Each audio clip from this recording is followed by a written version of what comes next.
শিক্ষক, তুমি কে আমি কে, শিক্ষক শিক্ষক 20% বাড়ি ভাড়া, দিতে হবে 20% বাড়ি ভাড়া, দিতে হবে 1500 টাকা চিকিৎসা ভাতা, দিতে হবে 1500 টাকা চিকিৎসা ভাতা, দিতে হবে 75% উৎসব ভাতা। সম্মানিত শিক্ষক মন্ডলী, আমরা গতকাল শাহবাগে শাহবাগ ব্লকেট করেছিলাম। আমাদের কাছে সরকারের উচ্চ মহল থেকে একটা টিম এসেছিল, তারা আমাদের দাবি নিয়ে টালবাহানা শুরু করেছে। এই টালবাহানা আমরা মানি না। তার পরবর্তীতে আমাদের নেতৃবৃন্দ কর্মসূচি ঘোষণা করেছেন, শহীদ মিনার থেকে লং মার্চ টু যমুনা।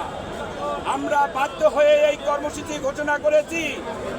আজকে শিক্ষকদের প্রাণের দাবি 20% বাড়ি ভাড়া, শিক্ষকদের প্রাণের দাবি 1500 টাকা চিকিৎসা ভাতা, কর্মচারীদের প্রাণের দাবি 75% উৎসব ভাতা। আজকে এইসব দাবি মেনে নিয়ে শান্তিপূর্ণভাবে আমাদেরকে আজকে ঘরে ফেরার সুযোগ করে দিন।